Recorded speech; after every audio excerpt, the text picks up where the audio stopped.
Assalamualaikum warahmatullahi wabarakatuh. Selamat datang di presentasi kami. Kami adalah mahasiswa Universitas Negeri Jakarta, program studi kimia. Kali ini kami akan membahas tentang agrikultural bioteknologi. Berikut ini adalah nama dan NIM dari kelompok kami.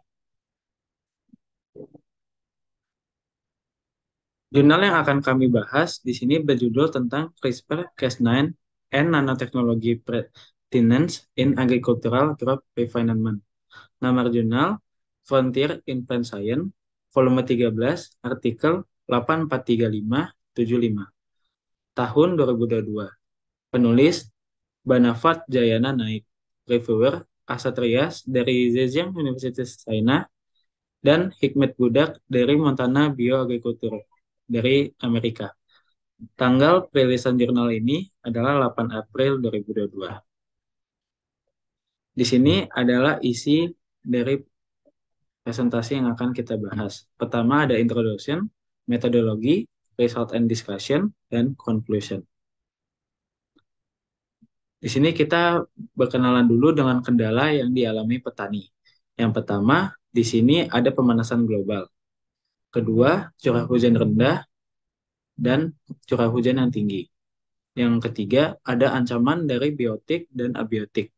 Keempat, rusaknya kesuburan tanah karena pencemaran bahan kimia. Nah, para petani tidak tinggal diam. Petani itu melakukan pembiakan dengan metode tanda atau MAS. Itu digunakan untuk mendapatkan individu dengan sifat yang diinginkan. Nah, MAS ini cara kerjanya adalah memberikan tanda kepada individu yang memiliki sifat yang diinginkan, lalu dikawinkan dengan individu yang lain. Namun, metode ini memiliki kelemahan. Yang pertama, itu waktu yang lama. Karena belum tentu di generasi yang kedua itu akan menghasilkan individu yang memiliki sifat yang diinginkan. Yang kedua, karakteristik yang terbatas. Karena ini metode dengan sifat keturunan, maka memiliki karakteristik yang dimodifikasi terbatas. Yang ketiga, keterbatasan pada populasi yang terdefinisi. Maksudnya di sini adalah populasi yang pengen diambil sifatnya. Yang keempat, yaitu kemungkinan keterbatasan pada reproduksi. Kendala ini adalah adanya kemungkinan kalau misalnya ada individu yang dimodifikasi, itu memiliki keterbatasan pada reproduksi atau infertil, sehingga tidak dapat menghasilkan keturunan. Yang kelima, kemungkinan pembatasan pada kemampuan adaptasi. Pengembangan dengan metode ini memungkinkan bahwa individu tersebut akan sulit beradaptasi karena sudah dimodifikasi genetiknya.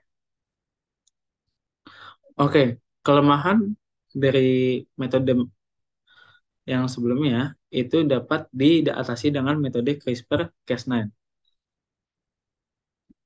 CRISPR-Cas9 sendiri adalah clustered regularly interspaced short palindromic repeats dan protein Cas9 adalah teknologi genetika yang memungkinkan untuk memodifikasi genetik dengan sangat presisi. Nah, CRISPR-Cas9 ini berasal dari sistem alami pembela DNA yang ditemukan pada bakteri. Sistem ini memungkinkan bakteri untuk membela diri atau mempertahankan diri dari serangan virus dengan memotong DNA virus. Nah, teknologi CRISPR-Cas9 ini memanfaatkan sifat untuk memotong DNA spesifik pada spesies tertentu, seperti tumbuhan, hewan, atau bahkan manusia. Setelah DNA dipotong, bagian DNA yang tidak diinginkan dapat diganti dengan segmen DNA baru yang mengandung gen yang diinginkan. Proses ini disebut editing gen. Nah, di sini merupakan perbandingan kelebihan CRISPR-Cas9 dengan tadi pembiakan dengan bantuan tanda. Kalau yang pertama di sini ada presisi, CRISPR sendiri itu sangat presisi karena CRISPR itu memodifikasi tingkat gen, sedangkan untuk pembiakan dengan bantuan tanda itu memiliki presisi yang terbatas. Yang kedua, di sini kecepatan. CRISPR sendiri itu tidak memakan waktu yang lama untuk mendapatkan sifat yang diinginkan. Sedangkan pembiakan dengan bantuan tanda itu memakan waktu yang lambat. Kapasitas modifikasi gen. Untuk CRISPR sendiri, karena dia memodifikasi di tingkat gen, maka kapasitas modifikasi gen itu sangat luas. Dan pembiakan dengan bantuan tanda itu terbatas. Dan CRISPR sendiri memakan biaya yang lebih rendah dibanding dengan teknologi genetika lain, seperti GMO, pembiakan dengan bantuan tanda ini. Nah, itu adalah kelebihan dari CRISPR dibanding dengan MAS.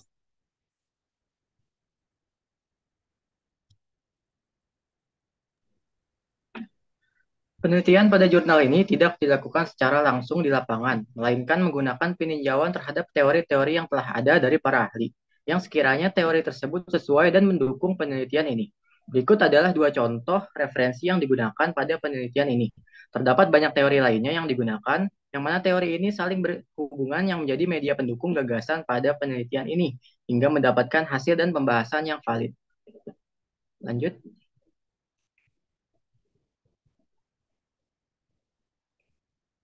Hasil penelitian ini didapatkan berupa daftar buah-buahan dan tanaman hias yang gennya secara spesifik telah berhasil diubah hingga menghasilkan fungsi gen yang baru dengan menggunakan metode CRISPR-Cas9.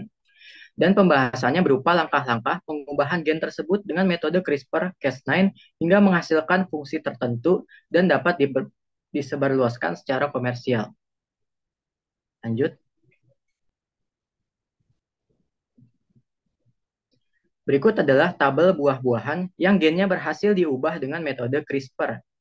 Di kolom keempat terdapat fungsi-fungsi dari gen tersebut yang berhasil diubah dengan metode ini, menghasilkan fungsi-fungsi baru seperti toleransi stres biotik dan abiotik, ketahanan terhadap kanker dan penyakit tertentu, serta biosintesis senyawa seperti auksin dan karotenoid pada buah-buah ini, yang mana hal ini membantu para petani dalam menangani permasalahan yang sebelumnya telah disebutkan. Lanjut. Selain pada buah-buahan, pengubahan gen juga dilakukan pada tanaman hias pada tabel di bawah ini. Fungsi spesifik berhasil dibuat seperti fenotip albino, penyerapan nitrogen, dan metabolisme nitrat, memperpanjang umur bunga dan mengurangi produksi etilen pada tanaman petunia. Terdapat juga fungsi merubah warna bunga, mengakumulasi karotenoid, dan menunda penuaan kelopak pada tanaman hias Japanese Morning Glory. Dapat juga menampilkan fenotip albino pada tanaman Chicory dan Lilium pumilum. Hingga terdapat fungsi biosintesis dan katalisis 3-hidroksilasi flavonon pada bunga wisbon. Lanjut.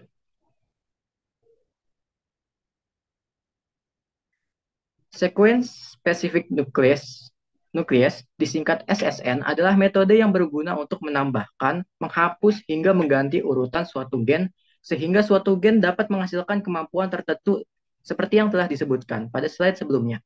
4 enzim atau protein yang biasa digunakan dalam editing gen ini dengan SSN adalah meganuclease, zinc finger nuclease, transcription activator like effector nuclease, dan CRISPR-Cas9 yang digunakan pada penelitian ini.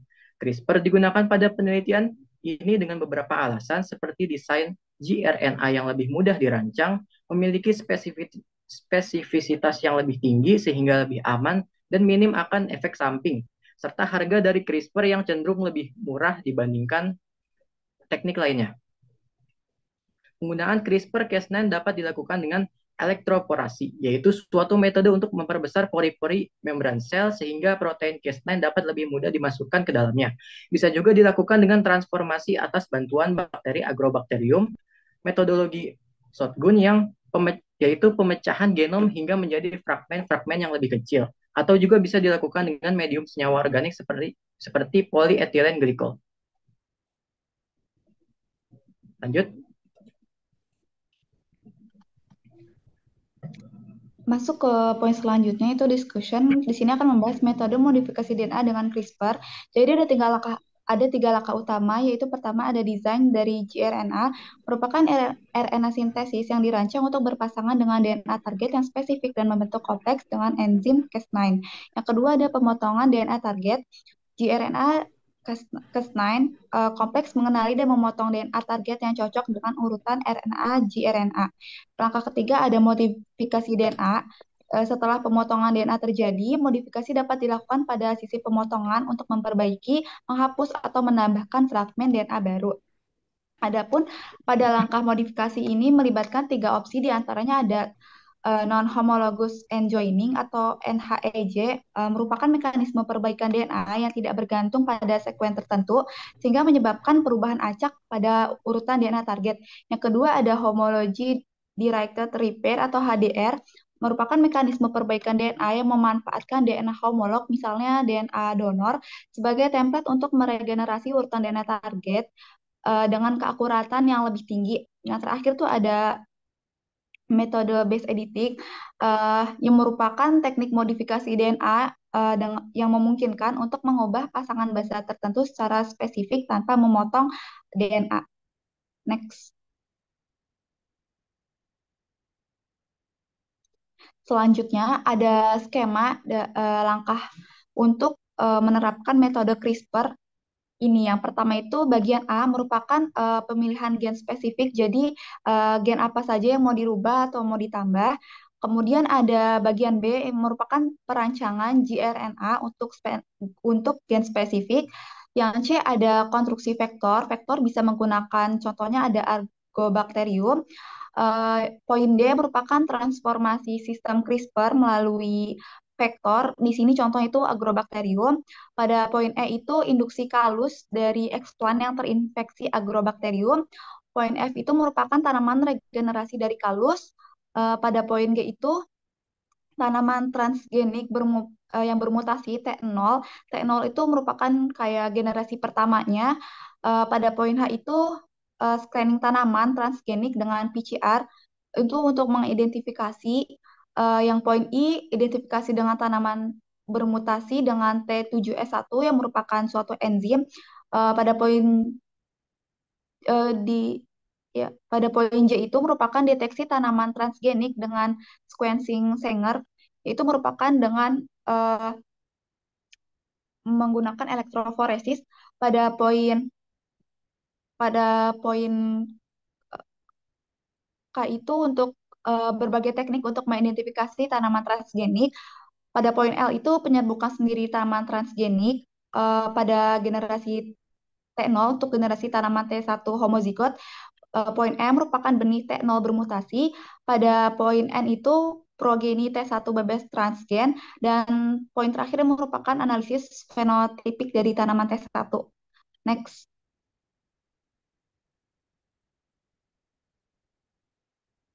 Selanjutnya ada kesimpulan yang bisa kami simpulkan dari pembahasan jurnal kali ini.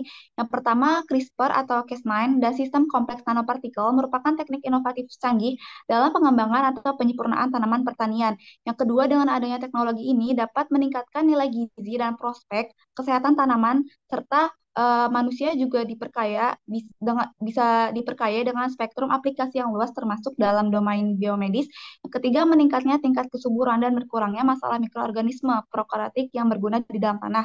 Selanjutnya ada pengeditan urutan transgenik genom tanaman yang terampil dapat secara progresif meningkatkan sifat agronomi, kapasitas fotosintesis, serta nilai gizi. Yang kelima, penggunaan nanopartikel yang berasal dari bahan kimia dapat dihilangkan dan bisa digantikan dengan nanokomposit berbasis seng oksida dan pupuk nano. Next.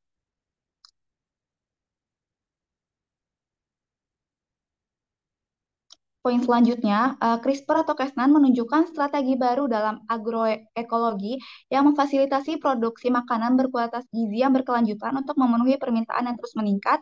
Yang keenam, ada nanopartikel terkait CRISPR atau Cas9 dapat digunakan untuk mengubah jalur metabolisme pada tanaman untuk mendapatkan metabolisme sekunder berkualitas tinggi yang diinginkan untuk pangan di masa mendatang. Yang terakhir, produk yang dikembangkan dengan menggabungkan teknologi CRISPR atau Cas9 akan bermanfaat untuk membantu para peneliti berbasis agro untuk mengembangkan ide mereka untuk pengembangan dan penyempurnaan tanaman inovatif. Saya kembalikan ke Fabian.